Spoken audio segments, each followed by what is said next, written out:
Bienvenue au podcast Inspiration Santé avec votre hôtesse Émilie Boileau. Le podcast pour vous inspirer à rejoindre la santé optimale. Merci à Stéphane de Équipe Castleman chez Remax de nous accueillir dans ses locaux. Bonjour Peach, a.k.a. Pierre-Anne Gosselin. Allô, Émilie. Bienvenue au podcast Inspiration Santé. Merci. Ça fait bizarre de t'appeler Pierre-Anne parce que... Pourquoi les gens t'appellent Peach? Parce que je pense qu'il n'y a personne qui t'appelle Pierre-Anne. Effectivement, c'est une bonne question. En fait, mon surnom, ça a toujours été Pete. Pierre, Pete, je viens d'Elmer. Puis quand j'ai déménagé à Montréal, je me suis présentée comme Coach Pete. Puis 1 mois et demi plus tard, on m'a appelé Peach. Puis là, j'ai réalisé, comment tu m'as appelé? Peach? J'ai dit, non, c'est pas ça, c'est Pete. Puis là, tout le monde t'appelle Peach. Puis c'est comme ça que c'est né. Fait que là, c'est resté. C'est resté, oui. Aujourd'hui, on va parler de l'image corporelle. Tu es une athlète de CrossFit, entraînement fonctionnel, là, cross-training, peu importe comment ça s'appelle là, maintenant.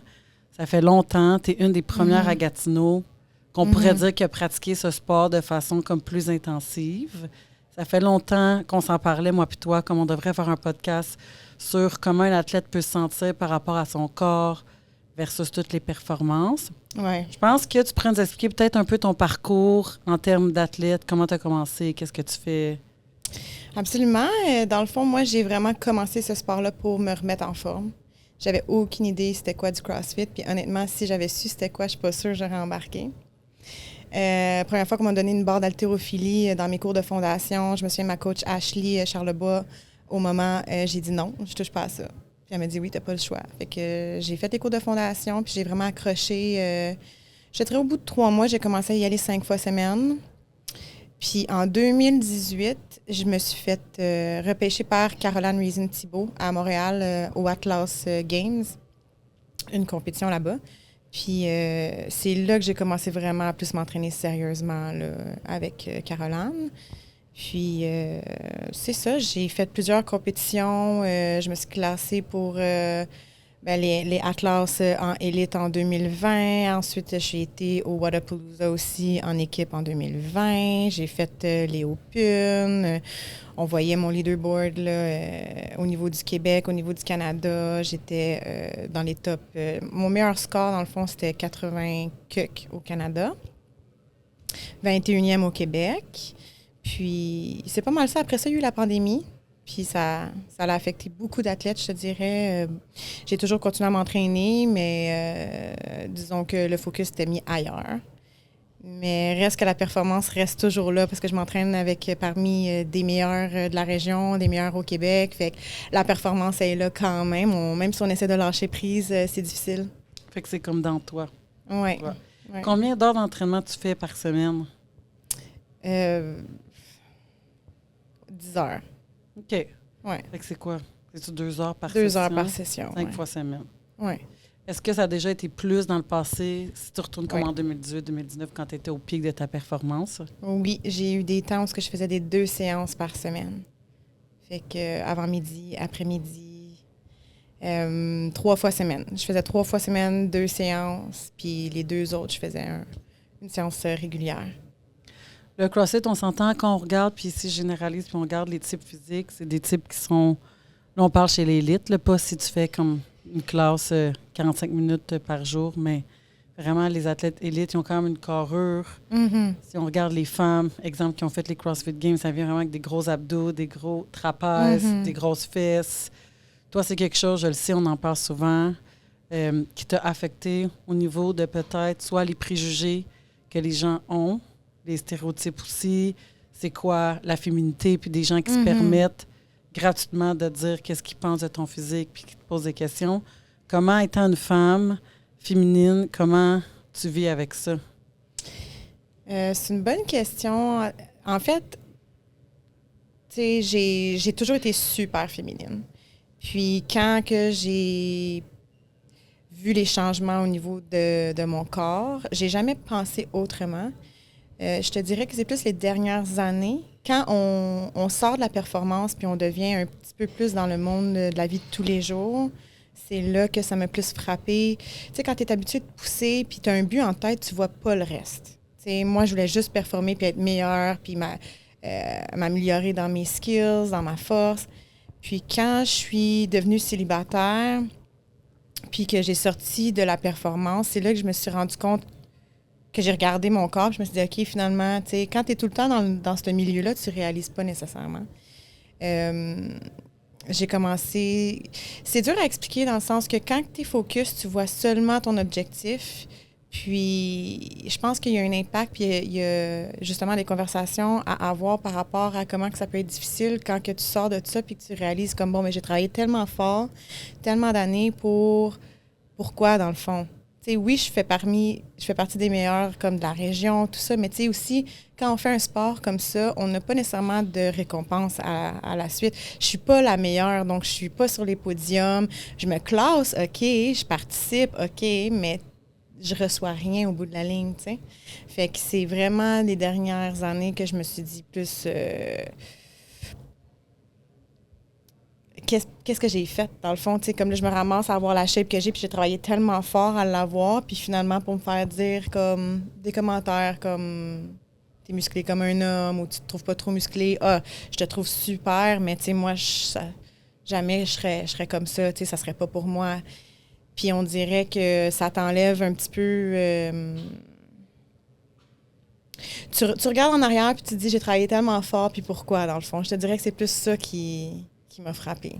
Ouais. Puis, toi, ça serait quoi, selon toi, la shape idéale que tu dis dans ta tête? Est-ce que c'est parce que tu n'aimes pas ce corps musclé-là? Est-ce que, si on retourne il y a 10 ans, est-ce que tu es quelqu'un qui gagnait une masse musculaire hyper rapide? Parce que je suis certaine que tu prends plein d'athlètes, puis on a toute notre morphologie, puis notre gain de masse est différent. Tu es hyper fort. C'est sûr que je ne lèverais même pas le un quart de ce que tu lèves. Puis je pense pas que même si je me mettais à manger, on aurait la même morphologie, tu sais. Fait que toi, si tu retournes en arrière en disant « mais j'ai pas fait le même training que toi aussi », là. Fait que est-ce que tu avais le même corps? Est-ce que tu aimais mieux ce corps-là? Non, en fait, c'est vraiment l'opinion des autres. Tu sais, c'est un travail personnel. Moi, je suis bien dans mon corps. Peut-être que je veux éventuellement changer mon entraînement, changer mon alimentation pour peut-être, je te dirais, juste perdre du gras un petit peu, parce que je veux pas, quand on fait de l'haltérophilie ou quoi que ce soit, il faut manger. Fait que je mange beaucoup. Ça serait éventuellement à changer, mais je pense que c'est vraiment d'accorder trop d'importance au jugement des autres. Puis ma shape idéale, je pense que ça fait tellement longtemps que je suis comme ça que je me verrais pas être autrement. Tu sais, je serai jamais petite.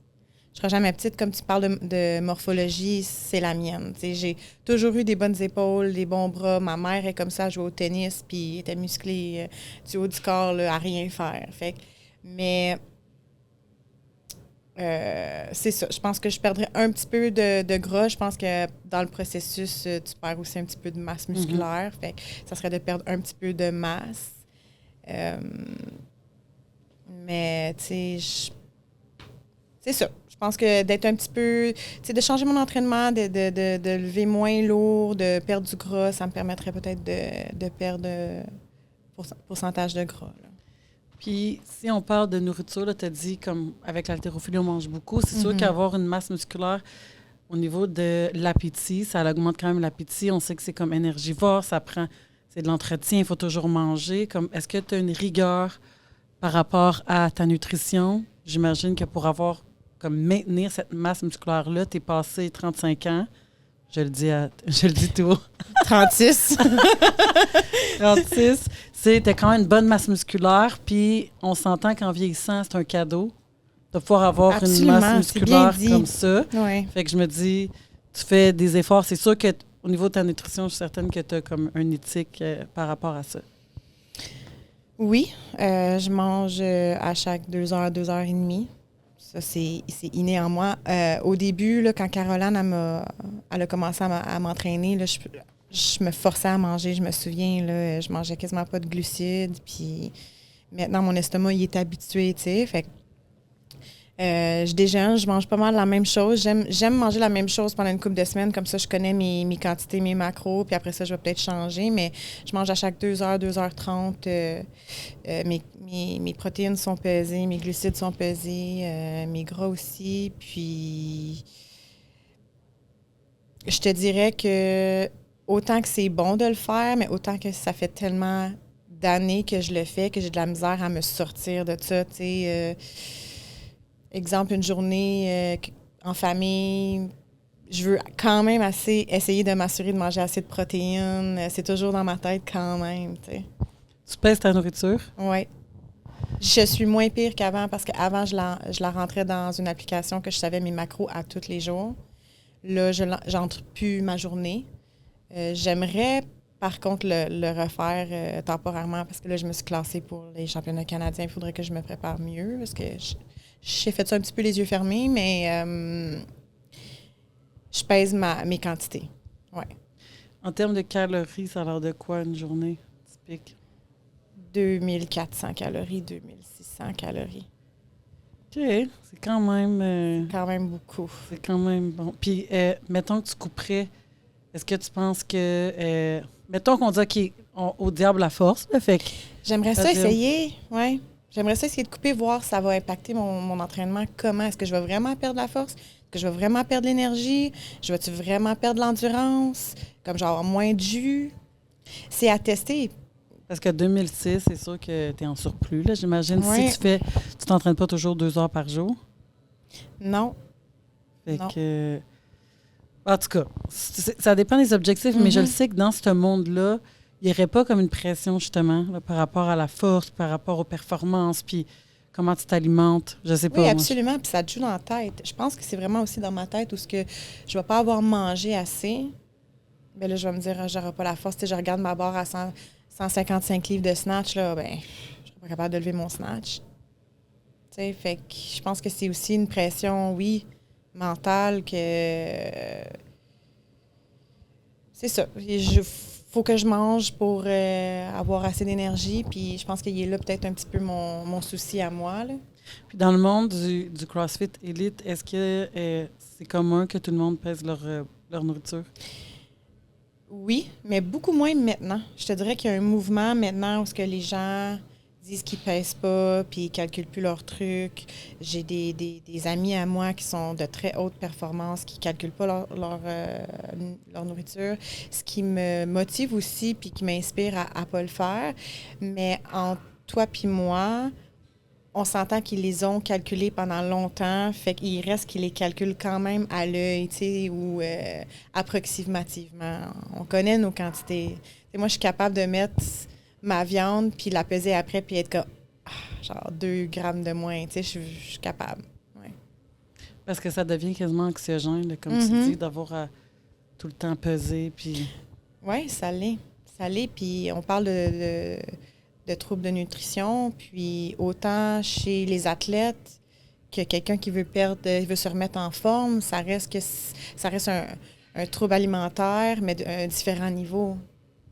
Ouais. Par rapport à ta relation avec la nourriture, tu penses-tu que le sport a changé ta relation avec la nourriture ou avant, quand tu étais ado ou jeune adulte, est-ce que c'était quelque chose pour toi qui te préoccupait, comme la shape physique? Puis... Non, pas du tout, en fait. Tu regardes des photos de moi, j'étais toute petite. On ne me croirait pas maintenant, là, mais j'étais petite. J'étais maigrichonne toute ma vie. J'ai grandi vraiment rapidement. J'avais des longs bras, vraiment maigres. Puis j'ai pris du poids quand j'ai commencé à travailler dans les bars. J'étais barmaid, je mangeais pas bien, je buvais énormément d'alcool. Fait que c'est quand j'ai commencé à me remettre en forme avec le CrossFit que j'ai perdu mon gras, puis que j'ai commencé à avoir une attention plus particulière par rapport à ce que je mangeais. Mais non, avant, ça me préoccupait pas du tout. Puis je suis quand même pas une fille qui a une dent sucrée. J'ai jamais été quelqu'un qui mangeait comme... Mais le sel, par contre, c'était plus mon dada, là. Mais non, c'est vraiment l'entraînement qui a fait, qui m'a amené à... J'aurais jamais eu des troubles alimentaires, je pense. On dit troubles alimentaires, c'est un gros mot, là. Mais dirais-tu que c'est des comportements alimentaires problématiques ou toi, dans le sens que... Oui, ça l'est problématique. Que, mettons, tu partirais pour une semaine en vacances, es-tu correct? Non, ça me joue dans la tête, honnêtement. Oui. C'est par rapport... Mettons, tu as peur de quoi? Mettons que tu ne manges pas tes protéines, qu'est-ce qui pourrait arriver? Prendre du gras, perdre la masse. Ouais. Est-ce que vous en parlez comme d'autres filles ensemble ou dans le monde du CrossFit? Comment les autres vivent ça? Parce que je sais que les troubles alimentaires, on le sait, là, publiquement, il y en a plein qui ont dit avec le CrossFit que ça l'a sorti. Oui, et puis non, on n'en parle pas. Puis je te dirais que c'est pas tout le monde qui a la même morphologie. Donc, quelqu'un qui va manger la même chose que moi va pas avoir... Tu sais, j'en connais qui vont se gâter beaucoup plus que moi, puis... Tu sais, on n'a pas la même shape. Puis moi, je suis capable de me permettre, là. On va pas... Tu sais, je cheat, là. Je suis capable. Il y a eu longtemps où je ne l'étais pas capable, mais maintenant, je le suis. Mais est-ce que ça m'atteint? Est-ce que j'y pense? Est-ce que je me sens mal? Oui. Est-ce que tu te considères équilibré par rapport à... Là, encore là, c'est relatif. Là, mettons, là encore là, je te dis ce qui se passe dans ma tête. Oui. Mais je suis capable de le faire. Mais ça se passe dans ma tête. Mais oui, je suis équilibrée. Par rapport à puis il me semble on se connaît quand même, tu peux te permettre un resto, des gâteries, des choses plaisantes, des sorties. Oui, absolument. Parce qu'il y en a qui sont pas capables, puis ça cause énormément d'anxiété. Je pense qu'en vieillissant, on réalise des choses. Tu sais, quand tu es jeune, puis tu es une jeune adulte, tu es soumis avec d'autres athlètes, puis avec la pression de performer. Puis après, en vieillissant, tu réalises qu'il n'y a personne d'autre que toi qui va le faire si tu ne prends pas soin de ta santé. Il y a aussi des athlètes qui ont commencé à avoir des troubles alimentaires très jeunes. Oui. Je pense que si jeune, pour toi, tu ne pensais pas à ça, puis ça ne faisait pas partie de tes préoccupations, tu es moins à risque. Si qu'il y a quelqu'un qui a toujours été à risque, qui rentre dans cette... Absolument. Je ne peux pas m'imaginer. Honnêtement, là, on va se le dire, parce que moi, j'ai jamais eu de troubles alimentaires. J'étais toute petite, je mangeais ce que je voulais quand je voulais. Puis ça m'a quand même affectée. T'sais, fait qu'absolument, si quelqu'un qui a déjà des antécédents de ce côté-là, ça peut être problématique. Est-ce que tu as pensé changer de sport vu que les gens te disaient que tu étais plus masculine ou j'imagine qu'il y a des gars qui t'ont fait, des hommes qui t'ont fait des commentaires pas le fun, probablement? Oui, des hommes et des femmes aussi. Oui, ça me fait me remettre en question. Puis je me suis jamais remis en question, juste vraiment par rapport aux yeux des autres ou l'opinion des autres. C'est ça qui est triste puis qui est fort aussi dans notre société, qu'on doit vraiment essayer de travailler, de pas prendre en considération l'opinion des autres, puis surtout pas de quelqu'un qu'on prendrait pas des conseils de. Tu sais, si je m'assis pas puis je te demande pas conseil parce que, tu sais, peu importe ton train de vie, je veux dire, je devrais pas me soucier de ce que tu penses de moi, mais oui, j'ai pensé à changer de sport, j'ai pensé à... Absolument. Puis ça, c'est récemment. Ouais. Je pense que faut apprendre à s'accepter. On vieillit. Fait que de se dire que, oui, là, les choses vont pas en s'améliorant, c'est plus difficile. On n'a pas la forme de la shape physique de quand on avait 20 ans. Fait qu'il y a une partie d'acceptation de soi aussi. Puis, il faut s'aimer nous-mêmes. Fait que ce que les autres pensent, tout le monde a des goûts différents. Il y en a qui sont très à l'aise de juger la shape de quelqu'un aussi. Je me suis déjà fait dire des choses, mais comme, moi, je ne commenterai pas sur ton physique. Fait que toi, tu te sens à l'aise de le faire. Fait qu'il y en a, c'est vraiment gratuit. Mais c'est inconscient aussi, parce que moi, en tant qu'entraîneur, je vois beaucoup de gens qui rentrent au gym et qui veulent commencer à s'entraîner. Puis c'est souvent là où on va se faire dire « Ah, ben, mais je veux pas être musclé comme toi, là. Je veux pas avoir l'air de toi, là. » C'est plus dans des contextes comme ça, chez les femmes ou mes amis, ou ce qu'ils vont me dire « Wow, t'es tellement impressionnante, genre, t'es tellement musclée, oh mon Dieu, mais oh non, moi, je voudrais jamais ça pour moi, tu sais. » Mais, puis pour les hommes, c'est vraiment plus depuis que je suis célibataire, là. C'est quoi les commentaires? Ben, juste... t'es plus massif que moi, ou tu trouves pas que t'es comme plus musclé comme un homme. Mais c'est des hommes, quand toi puis moi, vont pas nécessairement au gym, ou que je prends peut-être ça personnel aussi parce que c'est un objectif à moi d'être comme performante, puis tu sais, je pense que si c'était pas un attaque à un de mes objectifs, je le prendrais moins personnel. Je sais pas, les filles, qu'est-ce qu'ils ont à comme avoir tant peur, hein? D'avoir du muscle quand pourtant... Bien là, premièrement, les gens qui disent « je veux pas avoir l'air de toi », ça se fait pas overnight, là. T'inquiète pas. Ça prend beaucoup de travail. Je pense pas que tu vas y arriver, là, dans le sens que c'est pas tout le monde qui va vouloir mettre tout le temps que tu as mis. Puis pour toi, je le vois, tu Des années de travail, puis de nutrition aussi, on va se le dire, là, c'est 80 dans l'assiette. Là. Mm-hmm. Oui, mais tout ce que tu fais, là, je te regarde lever des poids, là. Tu as des charges quand même comme impressionnantes, ça vient avec ça aussi. Ouais. C'est pas tout le monde, c'est pas tout le weightlifting, ils le font par poids, là. Habituellement, fait que oui, tu en as des plus petits puis des plus gros. Mais... Je pense que ça vient du fait qu'ils ont peur de se faire dire qu'ils sont trop musclés, qu'ils ont peur de se faire dire qu'ils sont masculines. Encore là, c'est quoi la définition? Parce qu'on a toutes... Moi aussi, là, j'ai une définition de c'est quoi pour moi une femme féminine. Puis après, c'est comme un style, là. Il y a des femmes qui ont un look qui est moins féminin parce que la société dit, mais que leur personnalité, au niveau émotionnel, absolument. C'est quoi? Comme moi, je sais que j'ai une énergie hyper masculine dans ma drive, comment je suis en entreprise, puis tout ça, mais j'aime avoir un peu de féminin aussi. Puis j'aime d'autres femmes qui ont des énergies masculines aussi. Je m'entends bien avec des femmes qui ont des énergies masculines. Fait que après ça, ça devient péjoratif, le mot. Puis on peut aller plus loin aussi dans ton raisonnement, parce que je suis d'accord avec toi, mais pourquoi tu associerais ta drive à un homme ou être masculin? Parce qu'en entreprise, parce que c'est plus les hommes qui sont entrepreneurs ou qui ont de la drive, mais non, autant une femme qu'un homme. C'est pourquoi qu'on associerait ces traits de personnalité-là à un trait masculin? Oui, je suis d'accord. Quand on catégorise ça, on remarque qu'il y a des attitudes ou des personnalités qui sont plus peut-être dans l'énergie.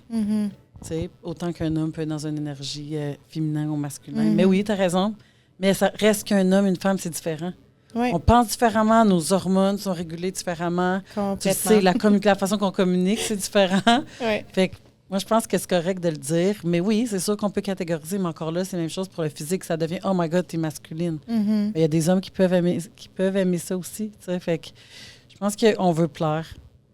Oui. Tout le monde veut plaire. Oui. Puis on est dans un domaine où est-ce que c'est superficiel l'entraînement. Je le sais, les gens, on dirait qu'on se permet vraiment de commenter sur le physique, de donner notre opinion. Puis il faut faire attention à ne pas tomber dans ce qui est superficiel. Je pense que tu amènes un bon point du fait qu'on veut plaire, puis dès qu'on sort de la norme, peu importe comme tu dis, être une femme entrepreneur, on sort de la norme, là, on sent comme si, c'est ça, on veut plaire, mais on est le 1%, le 2%, puis on devrait être fiers de ça, Je veux pas être comme tout le monde. C'est le fun d'être différente. Oui, c'est ça. Puis je dis toujours, vive la différence, ça prend toutes sortes de monde pour faire un monde, puis on s'aime puis on se respecte dans nos différences. Mais quand quelqu'un est carré, puis justement qu'il y a des vieilles mentalités ou des vieilles façons de penser, c'est là que tu te dis que comme, ils sont pas nécessairement fiers ou impressionnés de nos différences ou qu'on soit différentes. Fait que c'est peut-être là aussi qu'il y a des jugements. On va évoluer, je pense. Ça s'en vient. Ça s'en vient, puis, je suis fière de la femme que je suis, puis du progrès que j'ai fait, puis de tout ce que j'ai accompli. Comme tu dis, c'est vraiment difficile, puis c'est pas tout le monde qui serait capable de le faire. Je le réalise, ça, puis je suis dans une position dans ma vie où je suis comblée dans toutes les sphères. Puis je réalise que, justement, tu peux pas plaire à tout le monde, puis qu'il y en a des hommes qui me trouvent hyper féminine, qui me trouvent super belle, super impressionnante, puis... C'est ça. Je le pense de moi, mais quand que ça vient des commentaires de l'extérieur, ça fait toujours du bien de savoir que quelqu'un d'autre ou quelqu'un que tu apprécies ou que tu es intéressé pense la même chose. Est-ce qu'il y a d'autres femmes que tu t'entraînes, que tu côtoies, qui vivent la même chose que toi par rapport à des commentaires sur leur physique de masculinité? Je pense que oui. Je pense que, encore une fois, c'est une question de génétique. On n'est pas toutes faites pareilles. Moi, j'ai vraiment comme... Je suis comme ronde. Il y en a qui sont plus lean. Mais oui, absolument. Sauf ceux qui sont en couple. Puis je pense que ça fait une grande différence d'avoir un partenaire qui te supporte, puis qui est là pour toi, puis qui est tellement fier de toi depuis des années. Fait que mes amis qui sont bien entourés comme ça, ils n'ont pas la même expérience que moi. Des femmes de mon âge, 36 ans, célibataires, qui sont CrossFit élite, peut-être que oui, ils se font donner des commentaires ou des jugements, mais la plupart de mes amis sont Puis je suis contente pour eux, ils sont casés, ils sont bien entourés, ils ont leur famille, leur homme, leur femme. Ouais. Qu'est-ce que tu dirais aux femmes qui se sentent comme un peu pris dans ce genre, j'aime le CrossFit, mais je veux pas avoir comme l'air musclé, je veux pas être masculine? Parce que le sport, ça t'apporte plein de choses autres que le physique. Puis c'est pour ça qu'après, je te l'ai dit l'autre fois quand je t'ai vu, comme je te regarde faire tous tes entraînements, tu es vraiment assidu puis discipliné. Je suis comme, my God, comment tu fais encore après toutes ces années-là? Ça m'a tellement fait plaisir, à en suivre un plus. plan comme ça, je te trouve bonne. Fait que c'est sûr que ça t'apporte d'autres choses que le physique, là, d'être forte, la performance, toute la communauté. Fait qu'il y a d'autres choses que ça. Fait que tu dirais quoi aux femmes qui peut-être qui se reconnaissent à travers ton message? Oui, je dirais que notre corps, c'est ce qu'on a le plus important. Comme tu dis, quand on vieillit, c'est la masse musculaire qui part en premier. Donc, si on en a plus, c'est là qu'on a moins de risques de blessures, de tomber, quoi que ce soit. Mais je dirais que notre corps est capable de faire de grandes choses. On est capable de faire de grandes choses. Puis, le surpassement de soi, c'est tellement gratifiant d'être capable. Ce que je me dis, en fait, là, c'est d'être capable de se garder la parole que tu te donnes envers toi-même, puis d'être fidèle envers toi-même. Donc, si toi, tu aimes ça, puis que tu te dis, exemple, je vais m'entraîner 3 fois semaine, bien, de garder la parole que tu te donnes envers toi-même, ça crée de l'estime de soi, de la confiance en soi. Donc, peu importe qu'est-ce que c'est, je dirais aux femmes d'être fières de ce qu'elles accomplissent, puis de toujours garder leur parole qu'elles se donnent envers eux-mêmes. Puis la santé avant tout. Donc, être en hyper aussi entraînement ou overtraining, comme on dit, c'est pas nécessairement mieux.